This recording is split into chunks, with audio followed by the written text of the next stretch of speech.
Құрметті достар, бартынан жалын сәлем. Сіздермен бірге тағы да біздің Ақмола облысындағы волонтерлікті дамыту жолдарындағы волонтерлермен подкаст айдары әрі қарай жалғасуда. Және де біздегі бүгінгі қонақтарымыз Шоқан Уәлиханов атындағы университеті, яғни атап өтсек, Смағұл Садуақасов атындағы агротехникалық институттың 4-ші курс студенттері, эко-волонтерлер және де мейірім волонтерлік орталығының басшылары, орынбасарлары бүгін бізде қонақта. Ол бізде Мұталапова Жібек және де Жүнісбек Ұлдана. Қош келдіңіздер біздің айдарымызға, подкастқа. Бүгінгі күні сіздермен бірге өңіріміздегі жалпы өздеріңіздің волонтерлық жаңа қызықты бір өздеріңіздің бастарыңыз өткен барша тарихи қызықты мағлұматтармен танысатын боламыз. Ең алғашқымен өздеріңізді таныстырып өтсеңіздер. Барлықтарыңызға сәлем. Менің есімім Жібек. Мен Шоқан Уәлиханов университетінде 4-ші курс студенті боламын. Барлықтарыңа сәлем. Менің есімім Жүнісбек Ұлдана. Мен Шоқан Уәлиханов университетінің орман шаруашылығы мамандығының 4-ші курс студентімін және Шымкент қаласының тумасымын.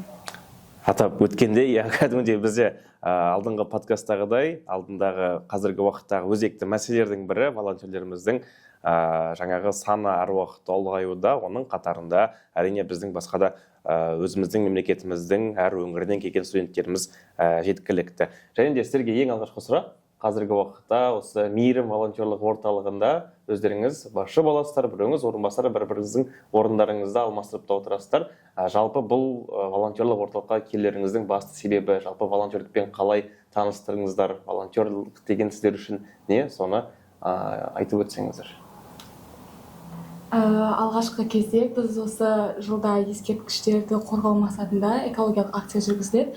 Сол арқылы біз 2024 жылы осы Ақмола облысының жас ерсі орталығы ұйымдастырған іс-шараға барған болатынбыз. Сол жерден біздің волонтерлыққа деген қызығушылығымыз ашылды. Солайынан біз өзіміздің волонтерлық ұйымды ашуға деген қызығушылығымыз ашылып, өзімізбен бірге студенттер атсалысып, солай ұйымды ашқан болатынбыз. Солай. Жалпы бұл біле-білуім бойынша, жалпы бұл ұйымнан бөлек сіздер оқып отқан жаңағы оқу орнында тағы да волонтерлық қозғалыстардың саны өте аз. Өздеріңіз жалпы бастамашыл топ болып, соңынан волонтерлық орталыққа дейін жеткен боласыздар. Естуім бойынша, жалпы біле-білуім бойынша, мейірім волонтерлық орталығы қысқа уақыттың ішінде жаңағы облыстағы ең белсенді, беделді волонтерлық орталықтардың бірі болып айналған болатын. Сол жетістікке жетуде жалпы тағы да жаңағы жастар ресурстық орталықтары болсын, басқа да атқарушы органдардың ұйымдастыруымен өткен шараларға қатысады.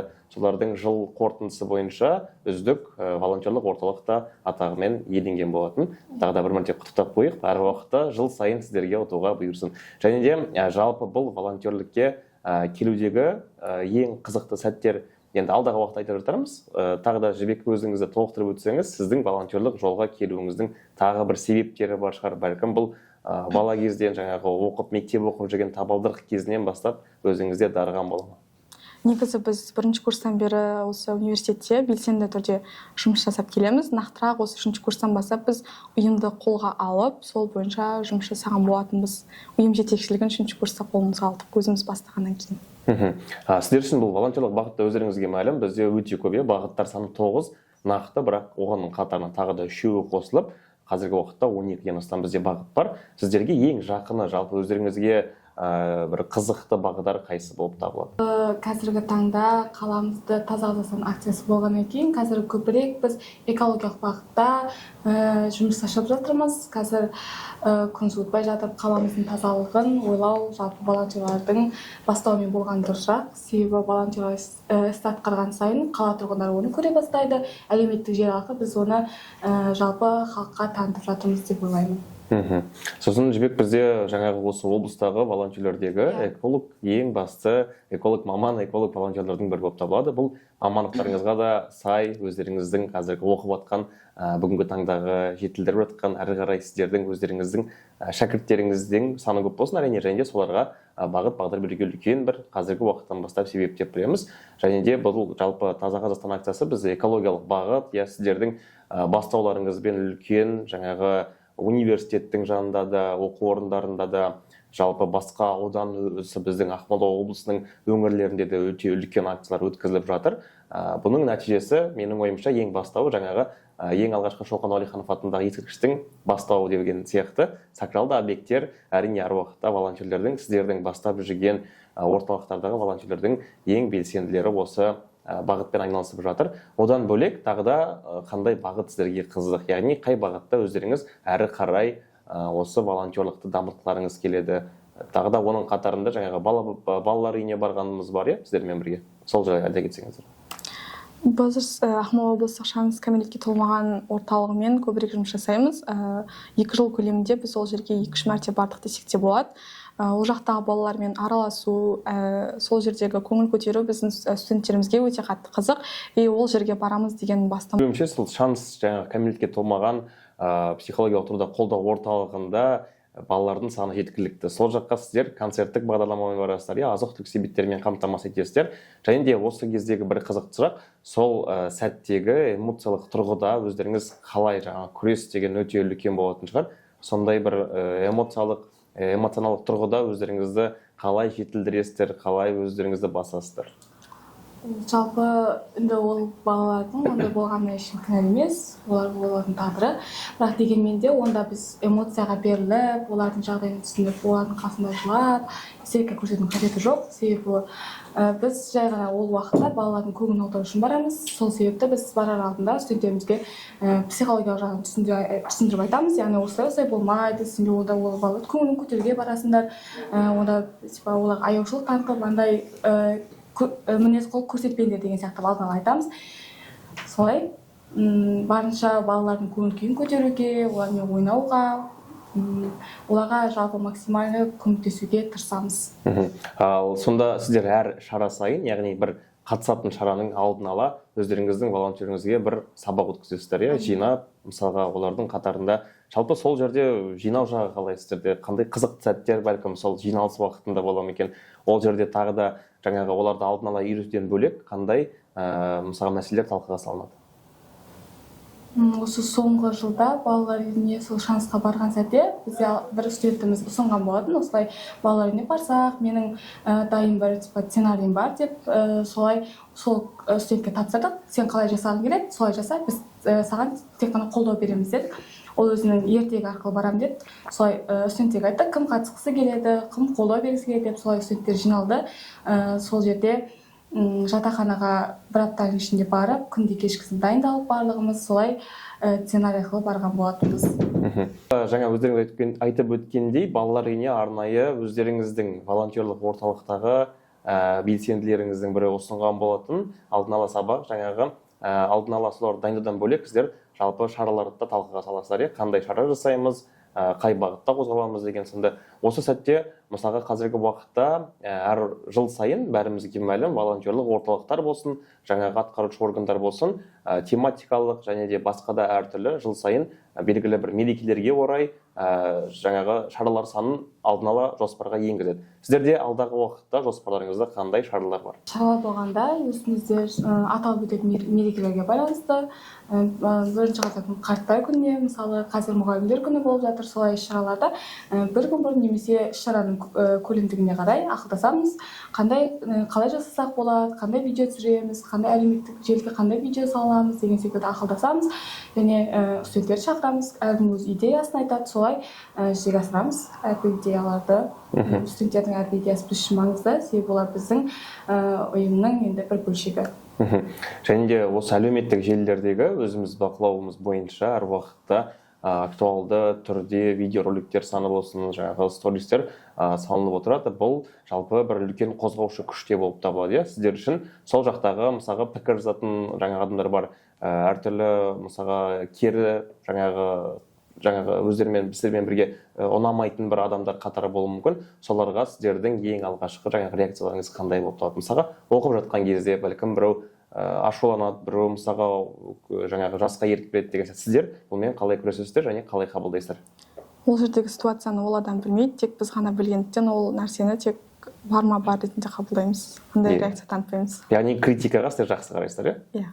Жақсы, ол өте керемет. Жалпы әр волонтердің өзінің бойына сіңіру керек қасиеттердің бірі болып табылады. Өйткені мысалға қандай жұмыс жасамасақ та, қандай бағыт-бағдар беріп жатқанның өзінде міндетті түрде жаман ойлайтын, болмаса сол сәтте болмай диванный критик дейді ғой, сондай адамдардың саны көп. Оған назар аудармай, әрбір волонтер осы жерде үндеу, барлығымыз бірге тек осы сәтте әрі қарай дұрыс қабылдап, өздеріңіздің бастапқы ойларыңыздан қайтпай тура жолда жүре беруге тілейміз.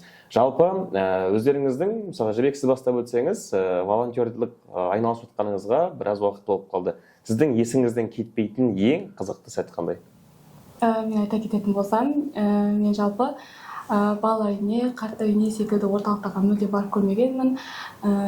Осында келген кезде студенттер барайық деген сияқты айтқан кезде кішкене менде қорқыныш болды. Ондағы балалар қандай болады, олардың ситуациялары, біз барған кезде ол кісілер қалай қабылдайды деген сияқты. Бірақ барған кезде мен ондай бүлдіршіндерді көрген кезде менің реакциям қатты күшті болды. Себебі мен қатты қуандым. Бір балаларға бір пайдам тиіп жатқанына. Мен үшін есте қаларлық сәт сол ең алғашқы балалар үйіне барған кездегі сәт. Яғни есіңізден ешқашан кетпейтін, мәңгілік есте салатын бір жылы естеліктердің бірі болып табылады. Сізде қосып өтсеңіз осы сәтте сіз үшін бәлкім бір ерекше шара бар шығар, өзіңіз қатысқан. Біле білуімше, сіз Ақмола облысы әкімінің қатысуында жаңағы экологтардың басын бастаған болатынсыз. Мысалы, бәлкім сол шығар. Иә, ол атап өтетін болсақ, бізде Таза Қазақстан аясында өткен шаралар бізде енді погодаға қарамай болатын шаралар ғой. Сол жердегі келеңсіз погодамен қалған нелер шығар, шаралар шығар. Жаңбырда қалдыңыздар ма, әлде қалай күн салқындап кетті ма? Жаңбырда қалды, аяқ асты ұйымдастырылған нәрсе болды ма, или пландалған нәрсе болды ма, түсініксіз ситуацияда қалып кеткен кездеріміз болған. Жалпы ең алғашқы реакцияларыңыз қалай болды? Ой, бәлкім жаңағы өзіңіздің артыңыздан ертіп барған адамдар бар, оларға қалай түсіндірдіңіздер осы сәтті? Ыңғайсызданып қаласың анда жерде. Бірақ өзіміз сол жерде бастап келгеннен өзіміз артқа тартпауға тырысамыз.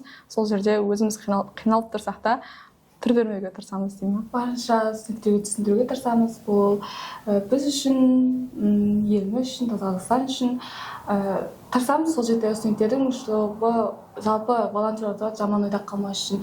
Волонтер болып жүргенде біздің ұйымда студенттеріміз бар, бірақ ұйымда жоқ студенттер біздің студенттер кішкене андай қарайды да, а что не алып жүрсіңдер, сендерге пайдасы бар ма, сендерге пайдасы тиіп жатқан жоқ қой деген сияқты кішкене кертартпа әңгімелер болады. Бірақ оған қарамай біз оған барынша түсіндіруге тырысамыз. Сендер бірден көрмейсіңдер оның жетістігін. Уақыт өте келе көретін нәрсе ол. Мысалы бізде осылай 3 жыл болсын, 2 жыл болсын жүргенмен біз бірден көрген жоқпыз. Тек қызығушылықпен келеміз. Солайынан аяғында мысалы еңбегіміз жемісін көреміз.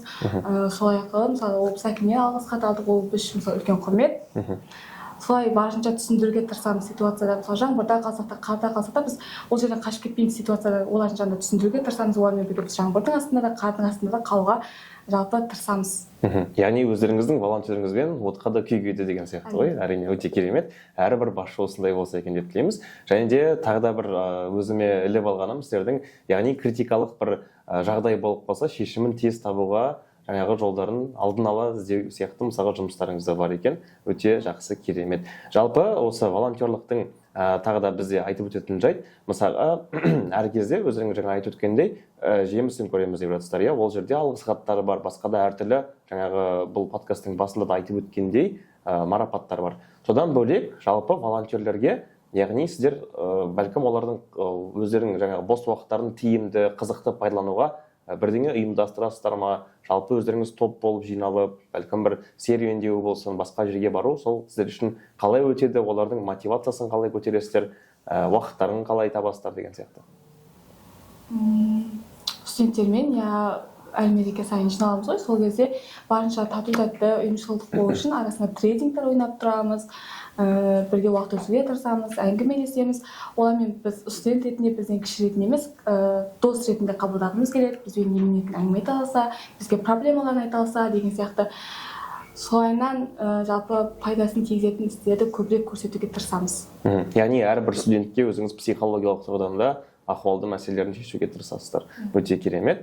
Яғни волонтерлықтан тыс, өздеріңіздің волонтерлеріңізге де бір волонтерлық жасайды екенсіздер. Өте жақсы, керемет. Тағы да бір мәрте қоятын бір қызықты сұрақ. Мысалға жаңа біз есте қалар қызықты сәттерді айтқан болатынбыз. Бәлкім волонтерлердің қатарында өздеріңіз естіген бір оқиға бар ма екен, өздеріңіздің бастарыңыздан өткен ең жаңағы ауыр демей-ақ қояйық, бәлкім көңілде бір өкініш қалдыратын, болмаса бір мұң қалдырған сәттер болды ма екен волонтерлікте? Бәлкім біреудің жаңағы жағдайына, жаңа ахуалды шешкен кездері біреудің проблемасына, жаңа ахуалына қатты кіріп кетіп, оны уайымдап қалған сәттер де болатын шығар. Мұндай моменттер тек волонтерлардың еңбегі бағаланбайтын кездерде ғана ішіміз ашитын шығар. Қалған кезде барлығы жақсы, кажется. Жалпы ондай сәттер жиі болып тұра ма сіздерде? Қалай қарайсыздар? Иә, кейде жанымызда жүрген подругаларымыз, достарымыздан естиміз. еленбей қалып жатады кейде жасаған еңбектеріміз, бірақ оның барлығын біз өзіміз үшін жасаймыз ғой. Біреуге міндет етпейміз, міндетсінбейміз де, ешкім бізге түсіндіруге болмаса түсінуге міндетті емес, әркім өз үшін жасайды. Тек сырттан келген өсек әңгімелер кішкене ренжітеді, бірақ оған мән беруге тырысамыз, себебі олар міндетті емес біз үшін. Яғни эмоциялық тұрғыдан көрсетпесеңіздер де, бірақ іштеріңізде кейде бұл келеңсіз жаңағы жағдайлар жүрекке ауыр бататыны бар, иә. Жақсы. Жалпы бұл жерде мысалға әр ата-ананың уайымдайтыны бала мысалға не істеп жүр екен деген бар, иә. Сіздерде мысалға волонтерлер өздеріңізге мәлім, бізде уақыт жоқ, иә. Кез келген уақыт, қандай сәт, критикалық тұрғы 10 минут болсын, 5 минут ішінде алдын ала хабарламайды, әртүрлі жағдай болуы мүмкін. Сол кезде мысалға ата-аналарыңыз сіздерге осы волонтерлікті қалай қабылдады, олардың ең алғашқы ойлары қандай болды, сол жайлы айтып өтсеңіздер. Бізде мысалы кейбір жағдайларды біз ескертпейміз, ол кісілер сеніп отыр ғой деген нәрсемен ғана сеніммен жүре береміз алдыға қарай. Яғни ең бірінші мотивация ол үйдегі ата-ана нақты олар бізге сенімі бар, міндетті түрде олардың абыройын түсірмеу біріншіден, одан кейін сенімдерін ақтау болып табылады, иә. Жақсы, өте керемет болып табылады. Жалпы волонтерлікпен айналысып жатқан сәт оқуларыңызға, сіздердің үлгерімдеріңізге, жаңағы басқа да баға тұрғысынан, иә, қазіргі уақытта міне білімнің үлгерімдеріңіз бойынша өзінің әсерін тигізеді ме? Әлде бәлкім осы волонтерлікпен айналысқаннан болар, мұғалімдердің тарапынан, жалпы өздеріңіздің оқу орнының басшылық тарапынан қандай да бір көмек па, әлде қолдауды қалай сезінесіздер, қандай жалпы көмек қолдарын созады? Бізге жалпы ондай келеңсіз болған жоқ. Сабақ үлгеріміз жақсы, кәдімгі оқимыз, барамыз күнделікті. Белгілі бір волонтерлікпен шаруаға баруымыз керек болса, түсіндіреміз, ол кісілер бізді түсінеді, үнемі қолдау көрсетеді. Кураторымыз бізді Инстаграмның жұлдыздары деп атайды. Ол бізге кішкене приятно болады. Керемет сезінеміз өзімізді ондай сәтте. Бірақ келеңсіз де болған жоқ. Әлі күнге дейін түсінеді, қолдау көрсетеді. Корпусымыздың директорлары да, мұғалімдер де. Оған біз алғыс айтамыз, бізді түсініп, осындай қолдау көрсетіп жатқандарына. Солай. Жалпы бәрінің басын алып жүру қалай сізге қиындыққа соқтырады ма, әлде біле білуім бойынша эмоциялық тұрғыдан ең бірінші жаңағы үмітті ақтау, одан соң өздеріңізге өте қызықты, бос уақыттарыңызды басқаларға жұмсауда өте іштеріңізде бір толмай қалған энергияны толтырады деген сынды ғой. Ал бұл барлығын алып жүру, жалпы өзің күйзеліске түсіп кету деген, дағдарысқа түсіп кетуге сәтке әкелмей ме? Сіздер үшін қалай бұл нәрсе? Таңғы уақытта сабақта болсақ, түстен кейін өзіміздің сүйіктісіміз ғой, волонтерлік, ол мүлдем қиындық туғызбайды бізде. Ол сүйіктісімен айналысқаннан кейін ол ешқандай келеңсіздік те әкелмейді. Өзің сүйіп жасағаннан кейін ондай нәрсе болмайды. Ата-анамыздың басты үмітін ақтау, сол үшін де қазір еңбек етіп жатырмыз. Болашақтағы біздің өзіміздің болашаққа құйып жатқан инвестициямыз ғой. Өте керемет, кәдімгідей тырнақша қалатын бір күшті әдемі фраза екен. Жақсы, міндетті түрде есте сақтап қалармыз. Жалпы жаңа айтып отқандай біздің әңгімеміз барысында Таза Қазақстан акциясы бойынша үлкен жаңағы сұрақ көтерілген болатын. Және де жақында өткен мемлекетіміздің президенті Қасым-Жомарт Кемелұлы Тоқаев өзінің халыққа жолдауында осы акцияның нәтижесінде 4 миллион астам ағаш отырғызылған, өте көптеген бізде қоқыс жәшіктері, қоқыс жалпы шығарылған болатын деген ақпаратпен елімізге үлкен ақпарат жолдау жаңағы жасаған болатын. Және де одан бөлек соның қатарында өздеріңізге мәлім, жаңа оқу орындарыңызға да бәлкім сол нәрсе келіп жеткен шығар. Жасанды интеллектті қазір ендіру, жалпы біздің енгізу, жалпы осы жастарға арнайы цифрлық даму жаңағы министрлігін құру үлкен қолға алынып жатыр. Сіздердің ойларыңыз бойынша волонтерлықпен осы жасанды интеллектті қалай тиімді қолдануға болады? Бәлкім бір әлеуметтік желілердің қатарында ма, әлде мысалға қазір білеміз, көбісі бізде ChatGPT платформасын көбісі қолданады. Соның бір сонымен ақылдасып, жоспар құруға ма, әлде сценарий құруға ма, жалпы қалай тиімді пайдалануға болатын? Әлеуметтік желілерді дамытуға жалпы үлкен пайдасы тигізеді. Жасанды интеллектті тексттарды алу үшін, немесе бір белгілі бір тексттар жасау үшін ChatGPT мысалы үлкен пайдасын тигізеді бізге. Кейбір түсініксіз әңгімелерді түсіндіруге, кеңінен ашуға жалпы үлкен бағдарын беріп отырады. Жалпы волонтерлікке өте тиімді деп ойлайсыздар, бұл жасанды интеллект ары қарай дами берсе, білікті мамандар қолдаса, үлкен нәтижеге жетуге болады.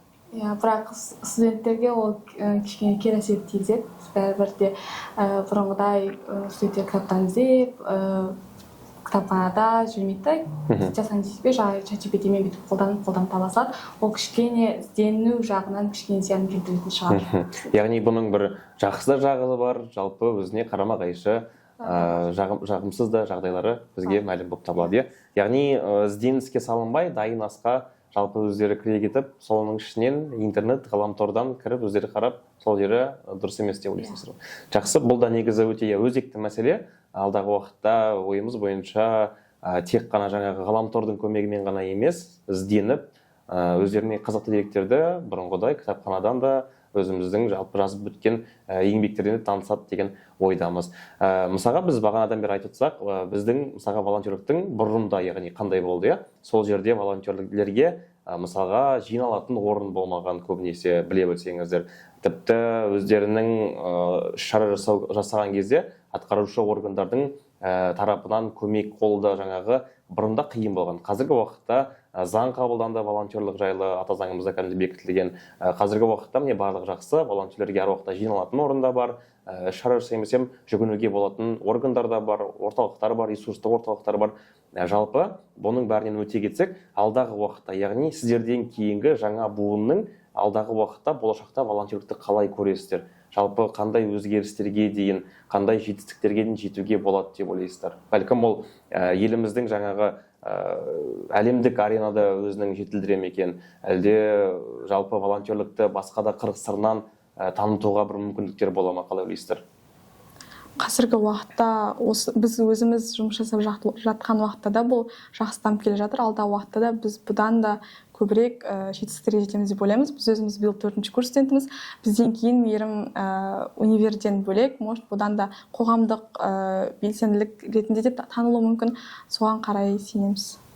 Яғни алдағы уақытта волонтерлік дегеніміз, мысалы көбісі ойлайтындай ерігіп жүргендер деп те көбісі ойлайды, одан бөлек белгілі бір қоғамдағы ең бір белсенді, жаңағы бір менменді шенеуніктердің қатарында тұратын бір сол деңгейлес болады деген ойдасыздар жалпы. Өте керемет. Біздің де ең басты тілегіміз әрине сол, әр уақытта волонтерлеріміздің еңбегі еленіп, осындай жетістіктерге жете беруі өте біз үшін алдағы уақыттағы бір тұрақты жоспардың қатарында болып табылады. Жалпы волонтерліктен тағы да бөлек өздеріңіз қандай іс-қимылмен айналысасыздар? Яғни жаңа атап өткендей, оқу орындарында өздеріңіз сабақ жаңағы өтіп, сабақтарыңызды оқып болғаннан кейін бос уақыттарыңызда волонтерлікпен айналысасыздар. Ал одан бөлек тағы да қандай нәрсемен айналысқан ұнайды сіздерге? Бәлкім бір басқа қызығушылықтарыңыз бар ма? Басқа қызығушылығымыз достарымызбен көбірек уақыт өткіземіз. Солармен, өйткені біз оларға уақыт таппаймыз. Содан кейін қолымыз босай қалса достарымызбен уақыт өткізуге тырысамыз. Студенттік шағымызды барлық жағынан алып жүруге тырысамыз. Жалпы волонтерлік бағыттар жайлы сөйлескен болатынбыз жаңадан бері. Өздеріңіздің университет тарапынан қолдау бойынша да қызықты сәттер жаңағы барлығын қамтыған болатынбыз. Және де бұл сәтте сіздердің мысалға әрбір волонтердің өздерінің мысалға сүйікті бағытынан бөлек тағы да ойларын қосып жаңа бағыт ашқылары келіп жатады. Біреулер мысалы осындай шара ұйымдастырса екен дейді. Сіздер өздеріңіз қандай шараны ұйымдастыру бір алдағы жоспарда бар? Бәлкім ойда бар, бірақ өкінішке орай ресурс болмай тұр ма, уақыт болмай тұр ма, қолдау болмай тұр ма? Қандай бір шара бар? Меніңше, мен өзім жануарларға жақынмын, жануарларды қорғау мақсатында. Нақты бір қазір қолдап жатыр ғой, бірақ нақты оландай аса бір қатты емес. Даммай жатыр. Бізде айтпақшы Көкшетау қаласында жалпы Ақмола өңірінде бізде біреу ғана сияқты, яғни приют бар ғой, жалпы жаңағы бездомный, үйсіз қалған, жаңағы белгісіз жаңағы белгісіз ортада жүрмеген көптеген жануарлар бар, дұрыс па? Соларға арнайы приюттар бізде біреу ғана болған. Осы Краснояр шағын аумағында қазір білем бойынша оның да жалпы жауып тастаған болатын. Жалпы осы нәрсені сіздер жоба ретінде алсаңыздар да өте керемет болатын сияқты. Алдағы уақытта атқарушы органдар бұл подкастты көріп, бәлкім сізге қолдауды көрсетіп қалар. Арнайы жоспарларыңыз болса тіпті керемет болады. Сізде бәлкім өзіңізде тағы да қандай шара бар? Волонтерларға ауқымды форум ұйымдастыру шығар, республикалық, бәлкім облыстық. Солай волонтерлықты кеңінен таныту, олардың қандай жұмыстар жасағаны жайында, қандай бағыттар бойынша, жалпы әлеуметтік желілерге көрсетіп, таныту, халыққа көрсету, олардың қандай жұмыс атқарып жүргендігін жайында үгіт насихат секілді іс-шаралар жүргізу шығар.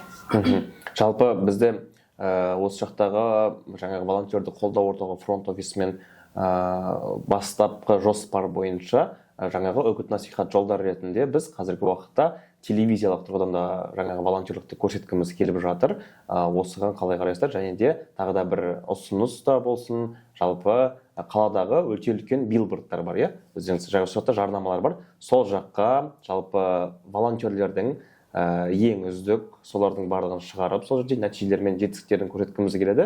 Және де автобустарда, жалпы басқа да көп адам жүретін машиналарда волонтерлердің проекттерін, жобаларын да көрсеткіміз келеді. Сіздер қалай қарайсыздар? Бәлкім осыған қосатын бір ойларыңыз бар шығар. Негізі жақсы идея.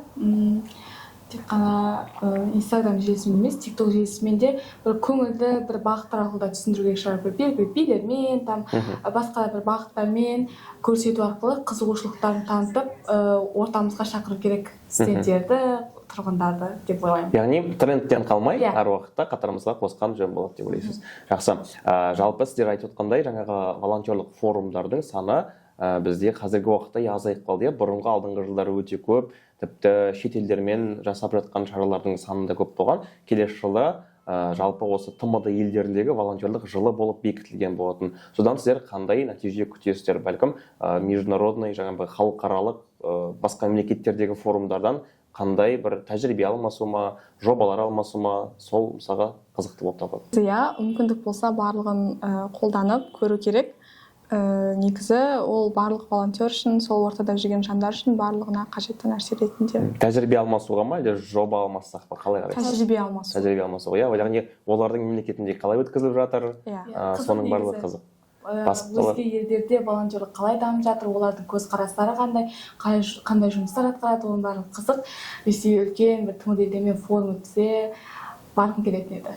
Сізде әрине ол жақта қатысқымыз келеді деген жастардың санында, волонтердің санында көп. Содан ең бастысы біздің осыдан күтетін басты мақсатымыз әрине ол жақтан тек қана тиімді жақтарын алса екен, сонан осы біздің мемлекетімізге ендірсе екен дегенбіз. Себебі дәл қазіргі уақытта біздің мемлекетімізбен Түркия мемлекетінің арасындағы жалпы президентіміз сол жаққа барып, жаңағы үлкен ұзақ уақыттағы жоспар бойынша әртүрлі жаңағы документтерге, ресми құжаттарға қол қойған болатын. Соның арасында осы волонтерлық қолға алынған. Неге? Өйткені Түркия мен Сирия мемлекетінде үлкен бір зілзала болды ғой бізде жер сілкінісі. Сол уақытта Қазақстанның волонтерлері үлкен көмек көрсеткен. Сол жалпы әлемдік аренада, әлемдік масштабта үлкен өнеге болып, басқаларға сабақ болып, басқалар бізден осы бойынша жалпы бізді үлгі тұтады, волонтерлік бойынша жалпы республика өңірімізде ғана емес, әлемдік деңгейде біздің орнымыз сол жақта бөлек болып табылады. Себебі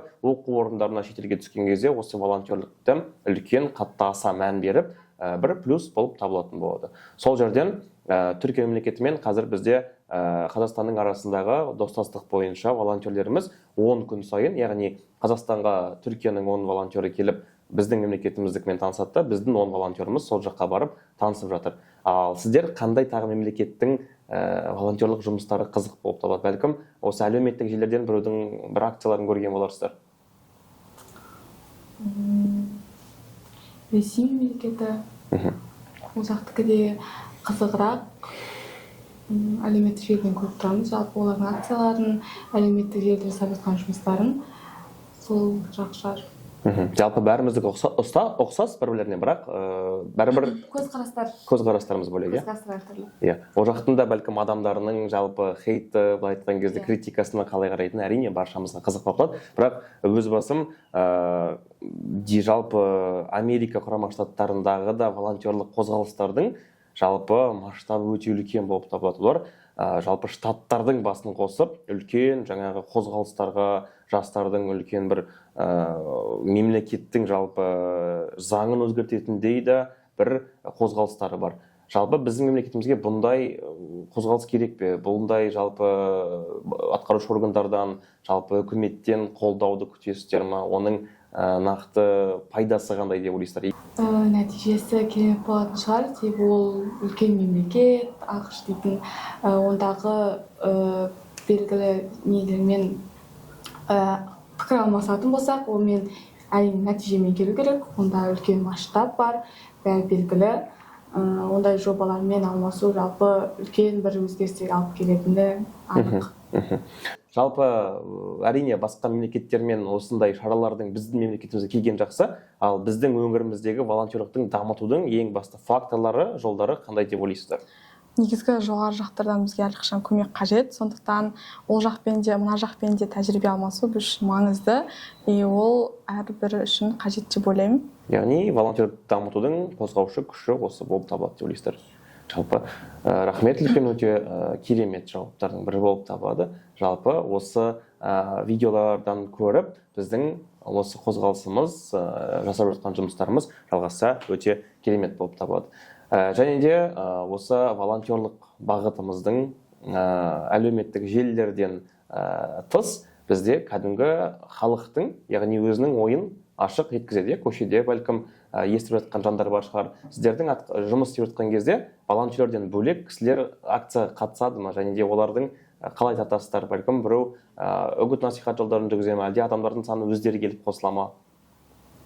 Бізде енді көбінесе студенттермен жұмыс жасаймыз. Студенттер бізде осы универде оқығандықтан, универдің әлеуметтік желілерінен бізге қызығушылық танытып, араласып, дальше бізбен бірге жүр. Ал жаңағы плогингтар, сенбіліктер жасаймыз ғой, сол уақытта кәдімгі өтіп бара жатқан адамдар қосыла ма бұл қатарға? Иә, қала тұрғындары да. Алғашқы уақытта плогинг ұйымдастырылған кезде біз барлық плогингқа қатыстық, алдыңғы жыл өткен. Бастапқы уақытта тым аз болды, тек қана волонтерлар ғана барып жүрді. Кейіннен соңғы плогингта біз таңғалдық, қала тұрғындары белсене атсалысқан кезде ол бізді қуантты, себебі оны біз әлеуметтік желі арқылы барлық волонтерлік ұйымдар, жасайтын орталықтар сала бастады. Солай алдымен жүгіріп, артынан қала тазалау ол үлкен бір шара болып табылды. Яғни бұған жаңағы басынан бастап айтып жатқан атқарушы органдар дейміз ғой, соның үкімет тарапынан қала әкімі, бізде Әнуар Қайыргелдіұлы Күмпекеевтің бастауымен осындай плогинг үлкен бізде жоғары деңгейдегі жұмыс, жоғары деңгейдегі экологиялық акция болып табылады. Оның нәтижесінде адамдар жүгіріп, жаңағы өздерінің денсаулықтарын шынықтырып қана қоймай, өзіміздің жаңа қаламызды тазартып, әртүрлі жұмыстар жүргізеді. Соның нәтижесінде біздің қаламыз әжептәуір қатты қазір өзгерістерге болып, жасылданып, көгалдандырылып, көшеттер отырғызылды, жалпы сакралда бектер тазаланған болатын, қоқыстың саны азайған сияқты. Сіздер жалпы былай көрейік, бірінші курсқа түскен жас бірінші курстың жаңағы студенттермен қазір міне аға буын дейміз ғой, сол сияқты өзгерістердің саны қалай болып табылады? Осы волонтерлықтың көмегі арқылы. Яғни сіздер келген кезде қалағандай болды волонтерлікті енді көріп кезде, және қазір волонтер болып өздеріңіз тауып жатқан кезде қала қандай өзгерістерге енді? Біз бірінші келген кезде Көкшетаумен қазір Көкшетауды салыстыруға келмейді. Ол кезде ішірақ тым аз еді, волонтерлық дейтін бағытты тым аз еститінбіз. Естімедім десем де болады. Ол кезде басқа ұйымдарда жүрдік, кейіннен келе өз ұйымымызды волонтерлық бағытта екенімізді, осы бағыттың бізге жақын екендігін білген екен, осы бағытты ашқан болатынбыз, осы бағытта жүрген болатынбыз. Қазір студенттер әлеуметтік желілерден тез көреді, солай қызығушылықтар ашылады, өздерінің идеяларын айтады. Сол секілді қазіргімен бұрынғыны салыстыру қазір мүмкін емес. Яғни басқа қаладан бір өзге ғаламшарға өткендей сияқты болып көрінеді ғой. Жалпы әрине бұл волонтерлықтың басшылықтарының қолдауымен өте қарқынды, тез дамып келе жатқаны болып табылады деген ойдамыз. Тіпті бос уақыттарыңызда сол сүйікті істеріңізге арнап жүргендеріңіз өте қатты қуантады. Алдағы уақытта да бізде осындай волонтерлеріміздің саны көбейе берсін, волонтерлерге біздің өзіміздің де тарапымыздан тек қана жақсылық, осындай жақсы игі істер болуын тілейміз. Және де камераға қарап бір волонтерлерге өздеріңіз кезектеп айтар нақыл сөздеріңіз, өскелең ұрпаққа деген бір бағыт бағдарларыңыз, нақыл жаңағы айтатын қызықты мотивациялық тұрғыда болсын, қатарыңызға қосуға болса да айтып өтсеңіздер болады. Жалпы волонтерлықты жай жүрген адамдар ретінде қабылдамағандарыңызды қалаймыз, себебі олар да бір өздерінің істерін, сүйікті істерін жасап жүрген кісілер, олар да дұрыс түсіндіруімізді қалаймыз. Қазір біздің айтып отқан әңгімемізді де ол кісілер қазір бірі мазақ қылуы мүмкін, біреу жай әңгіме деп қабылдауы мүмкін, бірақ ол сіздердің жеке пікірлеріңіз, біз ешкімнің аузына қақпақ бола алмаймыз, біз әркім өзі үшін еңбек етеді. Тек бізді түсініп, қолдау берулеріңізді сұраймыз. Егер волонтер болғыларыңыз келсе, біздің орталықтарға немесе әлеуметтік желіге жазсаңыздар болады. Сіздердің кез келген идеяларыңызды жас үсті орталығы болсын, немесе волонтерлік ұйымдар болсын, іске асыруға тырысады, жасайды. Сондықтан волонтер болуға кеңес беремін. Ол жай жүрген адамдар емес. Жібек, сіз тағы да бір сөздер қоссаңыз. Волонтер болу, ол өз таңдауларыңыз. Алдағы уақытта сіздер де сол қатарда болуға мүмкіндіктеріңіз бар. Сіздердің барлықтарыңыз қалай әрекет етесіздер, соларға қарай нәтиже береді. Сіздерді барлықтарыңызды біздің өз қатарымызда болуға күтеміз. Құрметті достар, құрметті барша қарап отырған көрермендер, бұл сөздерге толыққанды қосыламыз, және де бұл жерде біздің тарапымыздан қосып өтетініміз волонтерлық дегеніміз бұл өздеріңіз білетіндей ақысыз, яғни өздеріңіздің шын жүректен жасайтын көмектеріңіз, барлықтарыңызды жақсылық сап жарысуға және де өзіміздің қатарымызда күтеміз.